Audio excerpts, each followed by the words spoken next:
jadi Ulina Karo sekali dari kelas bahasa 6. Jadi pada video kali ini saya akan menjelaskan mengenai teknologi sistem ekskresi yang dibagi atas 4. Yang pertama merupakan hemodialisis atau pencuci darah, yang kedua adalah transplantasi ginjal, yang ketiga ESWL ataupun lebih sering dikenal dengan terapi pemecahan batu ginjal, dan yang terakhir merupakan skin grafting ataupun congkok kulit. Nah, jadi yang pertama saya akan menjelaskan mengenai hemodialisis ataupun cuci darah. Nah, jadi ginjal memiliki fungsi utama yaitu menyaring darah, membuang zat sisa metabolisme, menjaga keseimbangan cairan, serta mengatur kadar garam dalam tubuh. Namun, pada penderita gagal ginjal, kemampuan penyaringan darah menurun, bahkan dapat berhenti. Akibatnya, zat-zat beracun menumpuk dalam tubuh dan dapat membahayakan kesehatan. Nah, untuk mengatasi kondisi tersebut digunakan teknologi yang disebut sebagai hemodialisis atau pencuci darah. Nah, apa itu hemodialisis? Kata hemo itu berarti darah, sedangkan dialisis itu berarti pemisahan zat-zat terlarut. Jadi, hemodialisis adalah proses membersihkan darah dari zat-zat sisa metabolisme menggunakan mesin khusus di luar tubuh. Nah, jadi bagaimana sih proses hemodialisis ini? Jadi, sebelum melakukan hemodialisis, dokter membuat akses pembuluh darah yang disebut fistula arteriovenosa, yaitu hubungan antara pembuluh arteri dan juga vena. Kemudian, darah pasien dialirkan keluar tubuh melalui selang. Darah masuk ke mesin dialisis yang memiliki membran semi-permeabel. Zat-zat sisa metabolisme, racun, dan juga kelebihan air berpindah ke cairan dialisis. Sel darah dan protein tetap berada dalam darah karena ukurannya lebih besar sehingga tidak dapat melewati membran. Darah yang telah bersih dialirkan kembali ke tubuh pasien. Nah, jadi selama proses ini, pasien juga diberikan heparin, yaitu obat yang berfungsi mencegah pembekuan darah. Jadi berapa lama proses cuci darah itu? Umumnya, pasien gagal ginjal menjalani cuci darah sekitar 2 hingga 3 kali seminggu, dengan durasi sekitar 3-5 jam setiap sesi. Namun, frekuensinya dapat berbeda tergantung kondisi pasien. Nah, terdapat kekurangan dan juga kelebihan dari hemodialisis. Kelebihan dari hemodialisis ini dapat membantu menggantikan fungsi ginjal yang rusak dan juga dapat memperpanjang harapan hidup pasien. Kekurangan dari hemodialisis harus dilakukan secara rutin, membutuhkan biaya yang cukup besar, dan dapat menyebabkan kelelahan setelah terapi. Nah, yang kedua merupakan transplantasi ginjal.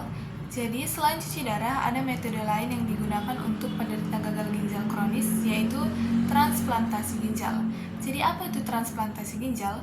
Transplantasi ginjal itu merupakan tindakan mengganti ginjal yang rusak dengan ginjal yang sehat yang berasal dari donor. Donor dapat berasal dari orang yang masih hidup dan bersedia mendonorkan salah satu ginjalnya, ataupun donor yang telah meninggal dunia dengan persetujuan yang sesuai. Karena manusia memiliki 2 ginjal, seseorang masih dapat hidup normal dengan 1 ginjal yang sehat. Nah, tujuan utama transplantasi ginjal ini adalah untuk mengembalikan fungsi penyaringan darah secara lebih optimal sehingga kualitas hidup pasien meningkat. Nah, jadi ada beberapa keuntungan yang didapatkan pasien setelah melakukan transplantasi ginjal. Yang pertama, pasien tidak perlu menjalani cuci darah secara terus-menerus. Yang kedua, aktivitas sehari-hari menjadi lebih normal. Dan yang terakhir, fungsi ginjal dapat bekerja mendekati kondisi alami. Namun, ada tantangan dari transplantasi ginjal. Tubuh pasien dapat menganggap ginjal donor sebagai benda asing dan menolaknya. Oleh karena itu, pasien harus mengonsumsi obat penekan sistem imun sesuai anjuran dokter. Nah, kemudian yang ketiga itu adalah ESWL ataupun yang lebih dikenal dengan terapi pemecahan batu ginjal.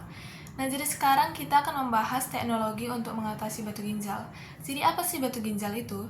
Batu ginjal itu merupakan endapan keras yang terbentuk dari mineral dan garam yang mengkristal di dalam ginjal ataupun saluran kemih. Batu ginjal dapat menyebabkan nyeri hebat, sulit buang air kecil, dan bahkan penyumbatan saluran kemih.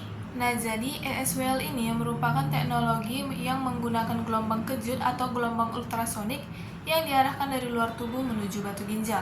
Cara kerja ESWL yaitu, yang pertama, gelombang kejut difokuskan pada batu ginjal, kemudian batu ginjal pecah menjadi fragmen-fragmen kecil, dan pecahan batu kemudian keluar bersama urin. Dari keunggulan ESWL ini tidak memerlukan pembedahan yang besar, risiko komplikasi relatif rendah, dan masa pemulihan lebih cepat dibanding operasi. Karena sifatnya minim tindakan invasif, ESWL menjadi salah satu pilihan utama dalam penanganan batu ginjal berukuran tertentu. Nah, teknologi yang berikutnya itu adalah skin grafting ataupun congkok kulit. Jadi, skin grafting ini adalah prosedur pemindahan sebagian atau seluruh lapisan kulit dari satu bagian tubuh ke bagian lain yang mengalami kerusakan. Skin grafting ini sering digunakan pada luka bakar berat, luka yang luas, cedera kulit serius, dan juga kerusakan jaringan akibat kecelakaan.